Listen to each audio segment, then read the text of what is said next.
Hey there, welcome to my channel. I am going to be talking with you today all about mulch. How do you measure for mulch? We are continuing our series, How to Design Your Landscape, and we are almost to the finish line. As you see, we have roses that are in bloom. I have hydrangeas that are about to bloom, and then I'll show you the rest of the bed and what came of it. I did a design. If you're new here, I did a design. I talked through how I think through as a landscape designer, putting together a design, and this bed I've always hated, and so I wanted to redo it. I did change my mind along the way, but I knew I was going to. That's what happens when you live, where you want to design. I can design for anybody else, but when it comes to my house, sometimes, I tend to be very indecisive when I'm normally very decisive. So anyway, today we are going to have a load of mulch delivered, and I need to know how much mulch I need, because we have always bought bags of mulch and done one bed here, one bed there. I don't know how many yards of mulch I need to tell them to have delivered. So there's a formula. It's length times width times depth in inches to figure out how much mulch you need. And so today I'm going to show you how I go about figuring that out. I'm going to measure not only this bed behind me, the one that we renovated, but I want to do all of my beds around my plant beds. And so I want to make sure that I have enough, because there is a delivery fee for them to bring that mulch. So I just want to make sure I'm accurate. So I thought, what better way to do that than to show you how, if you are looking to have mulch or even soil, you can apply the same formula and do it the same way. So we're going to get started. Let me show you this bed first.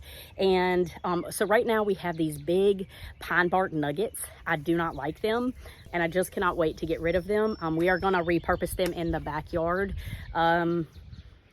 So my plan is to remove the mulch along the front beds and put the new mulch down, and then in the side yard and the back, leave the big pine bark nuggets, and then just put some new fresh mulch over top of it. So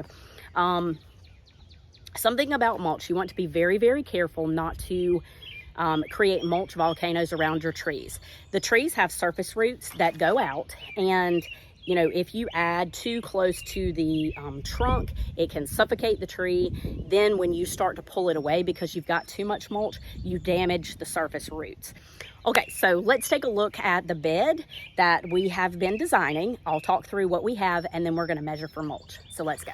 Here we are with the design one of the designs that I came up with. I chose to add a camellia, and it's doing really well. It's putting on a lot of new growth. It does have a little bit of sunburn, but the guy at the nursery told me that's to be expected and it would be okay.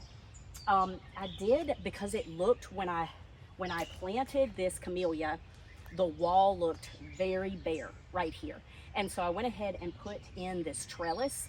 I had to move a clematis from my mailbox that was getting crowded out, and so I just decided to put it here. This is a temporary home. This camellia is going to get big, but in the, just for right now, I put it here.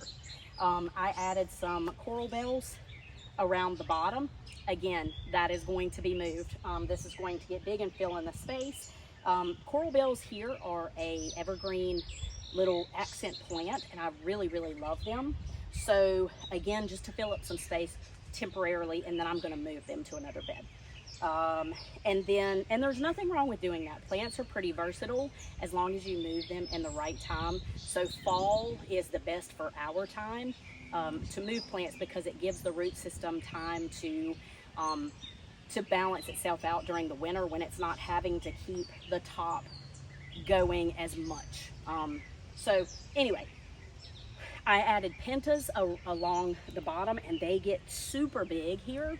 I usually plant them every year, and so they're already double what they were when I planted them. So as you can see, I still have my edging. I'm going to get rid of that, and we still have weeds, which I'm going to do a video about that. So that's why they're still there. Normally these would be gone. So we're going to add mulch in this bed. So I'm going to start out by taking my length and my width measurements of all of the beds. And then I'm going to write them down, and then I will figure out how many the depth of the mulch per bed. So that's what I'm going to go ahead and do, and I'm just going to put it on the quicker speed so you don't have to listen, but I'll talk through the very first bed that I do. So I'm going to go ahead and get started. Oh, let me show you this.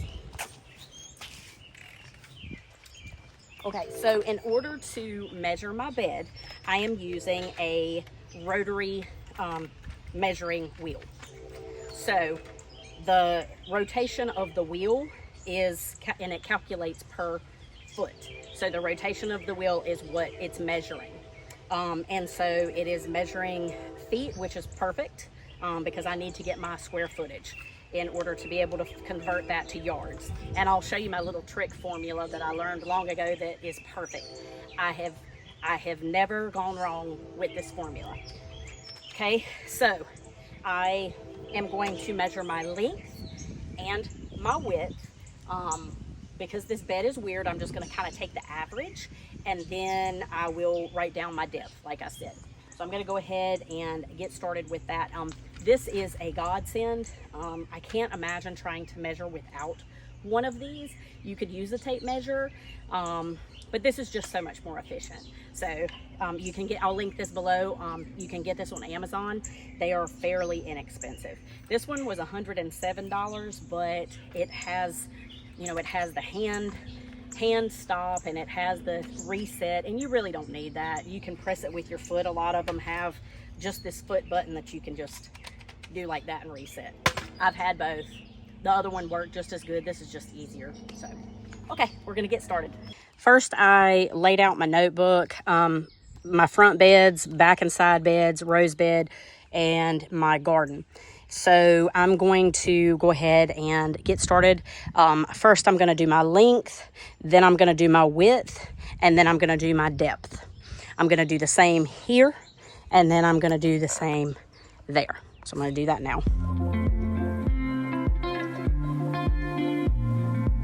So something I want to talk to you about here. This bed is very full of plants, so I'm not going to measure the entire bed. It's not necessary to mulch way back under the loropetalum. You can't see through it. So we'll get it back where it's still visible to the eye, but we're not going to do the entire, all the way back through there.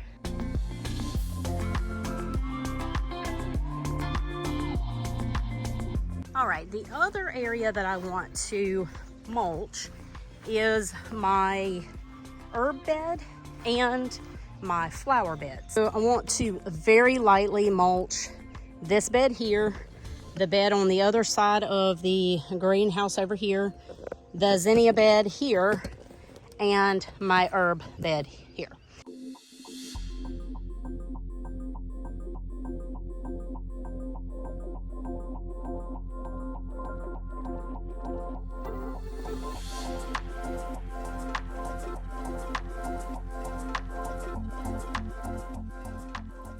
I have all of my measurements. The front bed that we just redid, I want to do 2 inches, and so I separated that one out.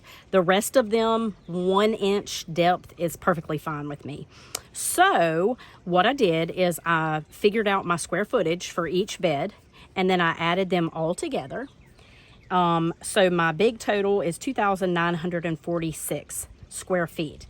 Then you do a little calculation of length. So normally it's length times width times depth in inches times 0.0031.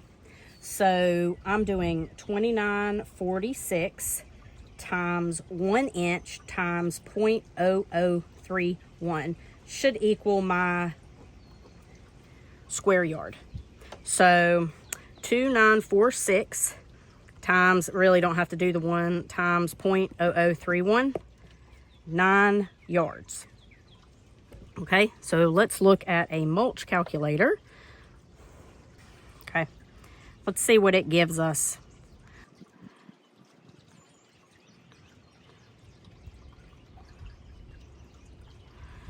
All right, so 2,946 square feet.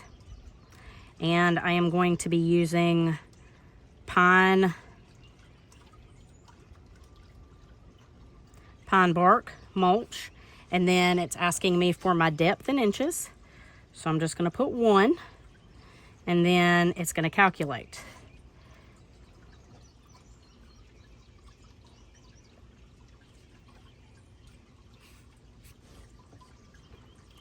Volume, oh shoot, it gave us how many bags? Okay, let me do this somewhere else.